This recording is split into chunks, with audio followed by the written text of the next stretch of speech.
Okay, good morning everyone. Assalamualaikum. So this week, no, not this week. This time, okay. So because this is our second class of the week, we are going to learn about the process of change and innovation. Okay.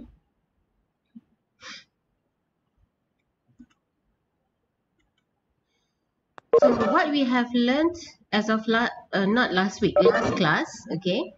Innovation is inevitable, okay, unavoidable to all organizations in order to survive today's stiff competition. It is very, very important for even everyone, every single person in an organization to make a change in order to improve themselves so that it all will add up to the organization's improvement and in the end to achieve what we call as innovation. And which means that to innovate is to make changes. We need to go from our current status to a better status in the future. And we have also learned that there is a typology of innovation. There are 4 types of innovation, what we call as the 4 P's of innovation: product innovation, process innovation, position innovation, and paradigm innovation. So if you still remember, we talked about Haagen-Dazs and the difference between ice cream Malaysian ice cream, and also Haagen-Dazs, and how Haagen-Dazs have changed from selling ice cream to children to rebranding or reposition themselves to sell ice creams to adults, and therefore they have increased their value. So also last class we have learned that innovation has a lot to do with value. If it is not appreciated, if it is not meaningful for the people or for those who are supposed to get benefit from it, then something that we have created or we have changed is not eligible to be called as an innovation. Okay, so it must be something of value. And we have also learned last class that each type of innovation means the 4 P's. Within the 4 P's, the changes or the innovation can be done either incrementally or radically. It can be an incremental change or it can also be a radical change, what we call as incremental innovation and radical innovation. So during the last class, we have learned, we have discussed the soap, the mini soap that we call for traveling, the paper soap, and also the ladle. Okay, that is some of the examples of incremental innovation.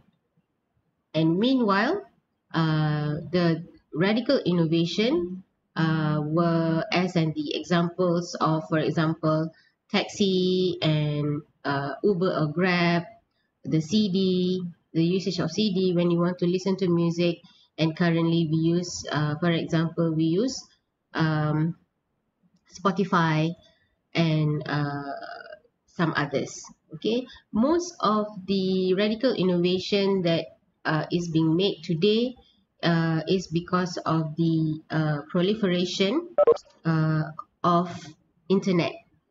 Okay, when internet becomes more and more popular and more people are using internet, so there are a lot of changes between the classical way of doing things to the not to say modern, to the new things, new way of doing things.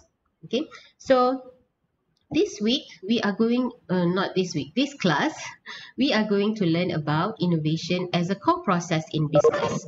So innovation, basically, it is not a something one of course it is something that we will achieve in the end, something that we want to achieve, and if we are able to achieve it, it's a success for us. Okay, but what is more important is the process during the change. Okay, when we start to change and what is going on in between before we are successful in creating our innovation or achieving our innovation. So that is what we are going to learn in this class. Now, there is innovation is actually a very vague. It can be a vague, not so clear, okay, and very complicated process. Okay, and when we want to do an innovation, sometimes it doesn't have to be very formal. Sometimes it can be accidental. Later we will learn in later classes. We will learn the sources of innovation, where there are innovation that happen by accident, but are we able to recognize it as an innovation, or just something that is just happened by accident? Okay, so that will make the difference between innovative organization and not innovative organization. So when we think about the innovation process, there are actually certain stages that is involved. Okay, so our excuse me. So our scholars in innovation have come up with this theory, okay, on what are the stages that are involved in the innovation process, and they have come up with this model. Okay, so the first thing we will have to do is we need to search on how can we find opportunities for innovation. Okay, so if we are able, this is actually a very, very important point, because if we are not able to find the opportunities, to find the gap to do innovation, then we will not start to do to embark on an innovation journey. Okay, so we need to know how to find opportunities for innovation. It's like it is actually something the same if we want to start a business. Some students come to me and ask, how do you start a business? How do you know that what you want to do for your business? So in the first place, what you need to do is you need to find the gap, because doing business is actually solving other people's problem. If you are able to solve somebody's problem, and if that somebody is a huge many people, it's many people's problem, then there's a possibility for your business to become very successful. Okay, so for example, during the COVID-19, the first stage of COVID-19, during the first MCO, the movement control order, where everybody cannot go out, you have to stay at home, and all businesses are shut down except for the essential businesses. So how can we buy groceries? How can we buy food? So there's a lot of opportunities there where if you are able to connect people, those who need food or need grocery, with the sellers, those who sell groceries or those who sell food. So you can see that there are a lot of people who are maybe have lost their job, or maybe students who cannot go to school. They don't have anything to do. So what they do is they become the delivery person. So becoming a delivery person is actually solving people's problem, okay, of getting groceries and also getting their essential items during the MCO. So if you think that way, so it is easier for you to find what kind of business that you want to do. It goes the same when you are already in organization, or even you yourself you want to do something, you want to innovate something, how do you want to start with doing? Sometimes it's not actually, oh, I want to innovate something. No, it's usually it comes from, oh, I want to do something that help people solve their problem. Usually it starts from there. What do people need? What do people need that I can offer for them? So having that ability to identify the gap in the market is very, very important, whether you want to start a business or whether in an organization you want to do some changes. So that is very, very important. I'm saying this because there are people who don't see things, something that it something as a problem. So this ability also differ, okay, between people. Okay, some people see something, oh, this is a problem, we need to solve it, so we can make a business out of it. But some people, they don't see that it is a problem, and some other people see it as a problem, but they don't do anything. Oh, this is a problem, somebody has to do something about it. So the government has to do something about it. Some people think like that. So if you are an innovative person, if you are a very entrepreneur, have this entrepreneurial mindset, okay, you will be the person who, oh, there's a problem. There's something that I can do. There's something that I can offer to solve this problem, and I can make it as a business so that it is sustainable. Okay, so there are different people. So I hope most of you have that entrepreneurial mindset, okay, to help people solve their problems and make it as your own business. Okay, so searching for opportunities for innovation, the ability of it is very important. And then the second one is to select what we are going to do and why. Now that you have already identified the problem, okay, that you want to solve. So what are we going to do after this? Okay, why are we doing this? Why do we want to solve this problem? Is it viable for us? Is it feasible for us to solve this problem? Okay, and if it is not feasible for us, how can we solve this problem if you really want to solve the problem? Okay, and the third one is implement. Now that you have already known what you want to do, why you want to do it, now is a very difficult part, the implementation part. Okay, how are we going to make it happen? And especially if you are on your own, okay, if you are say you have your own business, for example, like me, I have my own business and my company is very small.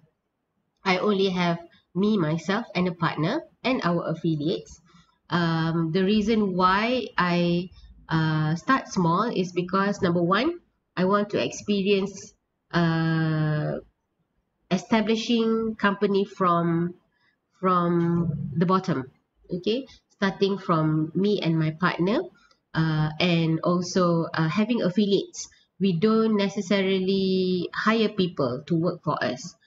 What we do is we affiliate and we network a lot.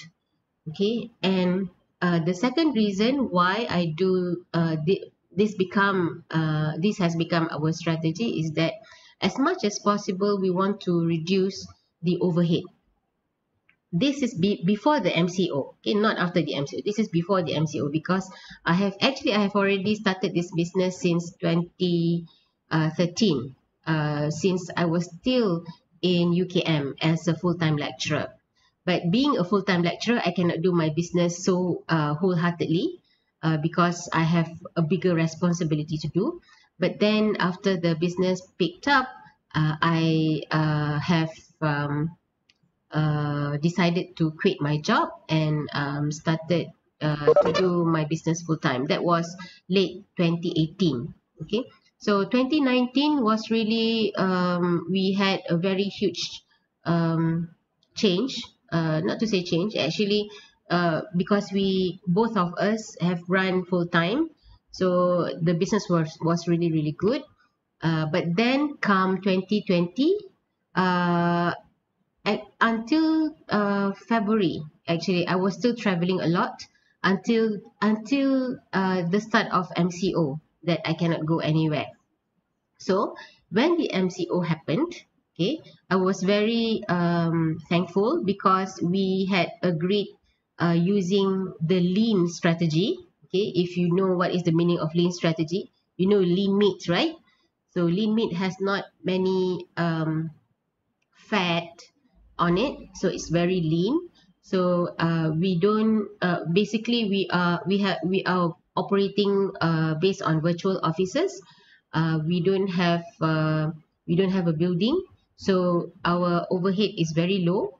So we basically we are not losing much during the MCO, and that's why we are still on our business, but not on travel, doing something else. We changed, okay. But our core is still traveling. But anyway, so the implementation part is very, very important, and this is very difficult if you have a huge organization, because you need to change the mindset of the people first. If you are very small, like my company, so it's easy. It's between me and my partner. So if we fight, I will fight with him. Okay, only two person. Okay, not many persons. Okay, so and usually we will come to an agreement on something. We will discuss. If we have to argue, then we will argue, but then we will come to an agreement point before we start something. Okay, so implementation is very important. And lastly is to capture how we are going to get benefit from what we have done so far. Okay, so now that you have achieved something, so how you are going to monetize it, for example, how you are going to make it into something that is beneficial for you. Okay, you have done something beneficial for the people, but how are you going to make it beneficial for you? Because you have spent a lot of energy, spent a lot of money, maybe spent a lot of resources on this process. Okay, so that in the end, to capture your value, it also includes for example, applying for a patent for your innovation, for example, and to make sure that other people do not copy easily what you have worked so far. Okay, so those are the very important steps in the process of innovation. You need to search, you need to select, you need to implement, and finally you need to capture.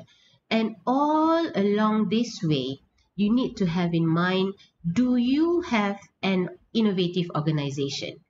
As I have mentioned before, the bigger your firm or your company is, the more difficult. It is more difficult for you to make a change unless everybody is on the same page as you. Okay, unless everybody has the same idea, the same motivation as you to make a change. And another thing that you also need to have in mind all along the process is that, do we have a clear innovation strategy? Okay, because when you want to you want to embark on this innovation process, you will be spending a lot of things: money, manpower, time, and so many things, resources. And it can be very highly risky. Okay, so if you have a clear innovation strategy from the beginning, it will make your path very clear, meaning to say your vision is very clear.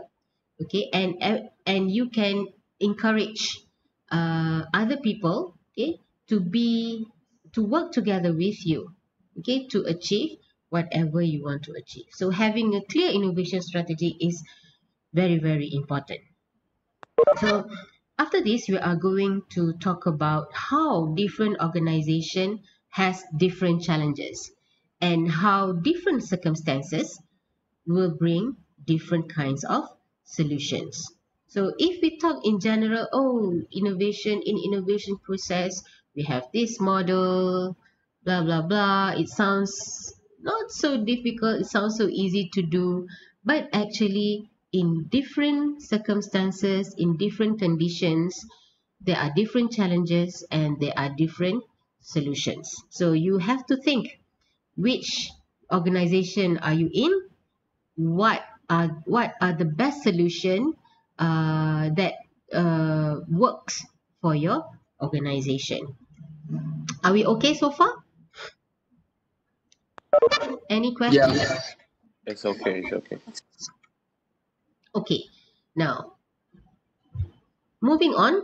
Okay, so what influences innovation process? So this actually answer replies to the statement of different organization, different solution, different challenges, different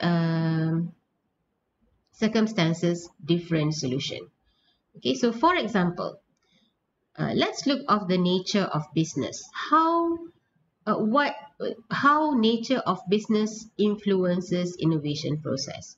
For example, if you are in a pharmaceutical company, okay, so during the innovation process, usually pharmaceutical company will create solutions with heavy activities around formal R&D, patent searching. Okay, so if you follow, I'm not sure if you follow the announcement of the Director General of Health Minister of Malaysia, Dr. Nur Hisham. Okay, there's one point during his speeches. He gave reports every day last time. So at one point where people are asking, is there any solution to this coronavirus problem? Okay, are we working on a vaccine that works on coronavirus problem? Okay, so he mentioned that to work on this vaccine is not an easy thing. You need to get, because there are people who have already worked on because coronavirus, there are a lot of strains of coronavirus. This time they have different names, right? So coronavirus, there are people, there are organizations, firms who have already worked on coronavirus and they have some patent on it. So the base patent. So what we need to do is we need to find the patent first, because we do not want, first, if there is a patent, we can work starting from the patent. We don't have to work from zero. Okay, but then we also need to get permission. We need to pay, okay, because they own the patent. Okay, so in pharmaceutical companies, those are the things that they put importance on. Okay, patent searching. Are there anybody who have already worked on this particular vaccine, for example, or solution for this sickness, for example? Okay, and so starting from there, they will work heavily around R&D. Okay, and then if you are in a small engineering contracting company, okay, you may want to emphasize on rapid implementation capability, because your work is basically on the implementation. How fast can you do it? How fast can you do it with a good quality, for example? Okay, so those are the things that you put importance to. If you are a retailer, okay, you may emphasize on environmental scanning, such as consumer trends, and likely you are going to put stress on marketing. Okay, so it's not actually about the R&D of your product, because you're a retailer anyway, but you want to see how people respond to the product. So you will want to see the consumer trends. Okay, do they like this kind of fashion? Do they like the way of usage of this particular brand or this particular thing, product? And do they like the logistics? Do they like the logistics of the product? So those are the things that you want to look into. If you are a consumer goods producer, then you may be more concerned with rapid product development and launch, often with variants and repositioning of product concepts. Basically, I was um, in this line before. Not necessarily my company. Maybe in China, maybe you have found or you know this company. It is a Japanese company. The name is Alps Electric. In Malaysia, it's Alps Electric Malaysia Sdn Bhd. They have um, branches, they have factories in Shanghai, in Guangzhou, and many other places in China also. A lot of factories in China. So what we do is we produce parts for devices. So for example, I used to work in tuner design section where we design tuners for TV. So tuner is actually the heart of the TV. If you want to change a channel or see a channel, then it's not your remote control that works. It is actually the tuner in the TV that works.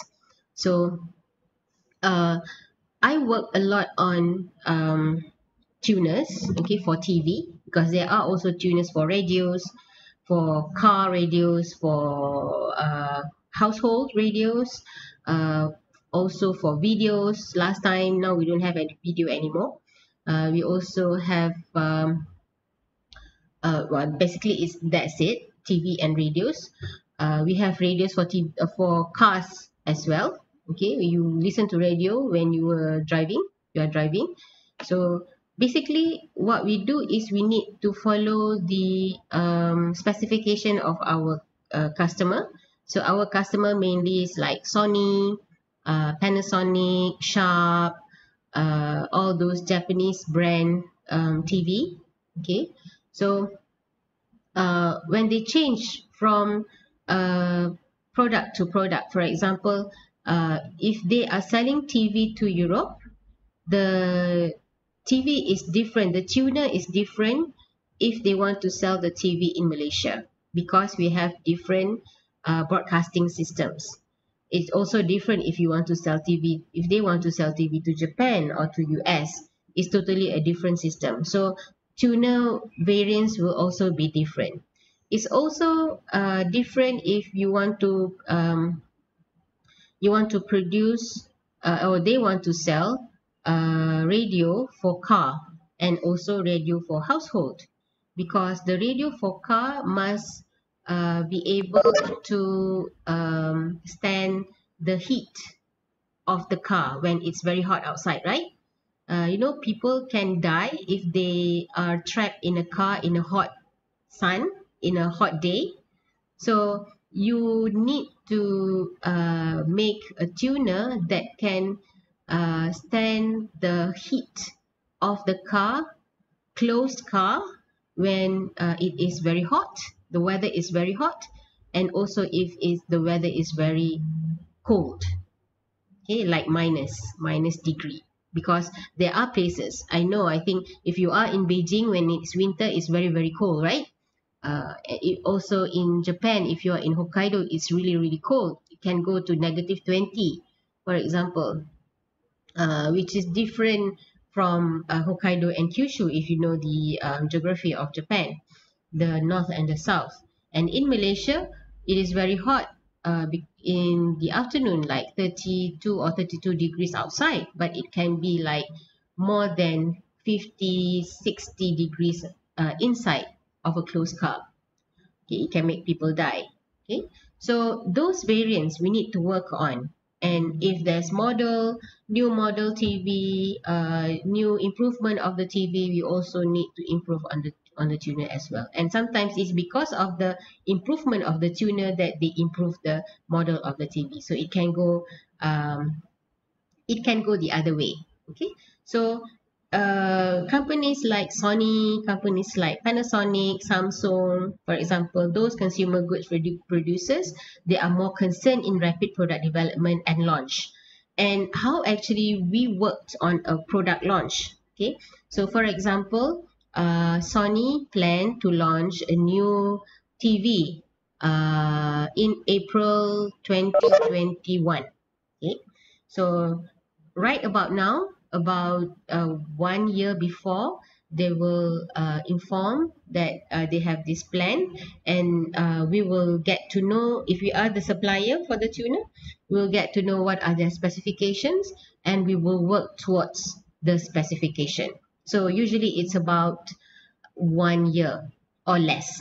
Okay, so the target is April 2021. So we will work from that, from designing, and then do testing, and what do you call that, test runs, all the pre-production, and also the production before April 2021. So we have that kind of target. Sometimes uh, this is something that I've experienced that many people do not know. Maybe many consumers do not know. Many consumers are very very excited when they see a new launch of a product. Okay, so April 2021, there's a new product, TV product, regardless of whatever brand. Okay, so people are so excited. Oh, let's buy this new TV. Uh, let's get something new in the house, for example. But that is actually a risk from a design, as a designer. Okay, my view is there is actually a risk that if you buy something so new, I mean, so uh, new to the launch, okay, you might risk buying a product that have not been finalized yet. It's not a final design, and it still needs a lot of improvement. It is not a stable. Um, the performance is not stable yet.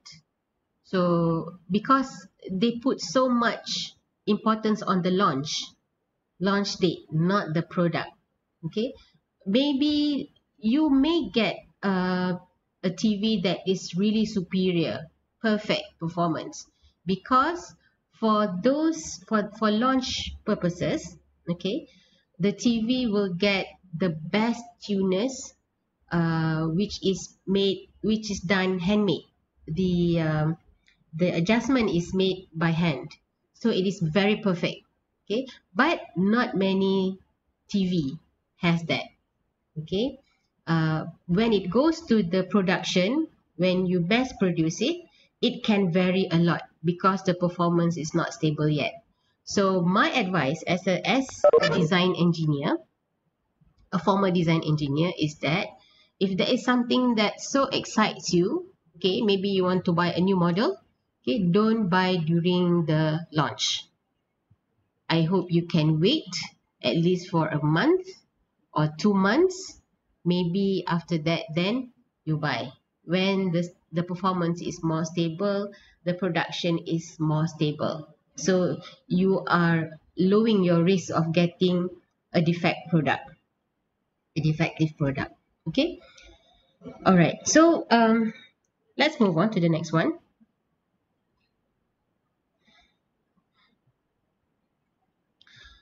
Uh, if you are in a heavy engineering firm, okay, so it will likely to be intensive and critically dependent on project management and system integration aspects of the implementation phase. Usually heavy engineering firms, they will have this very heavy project management style.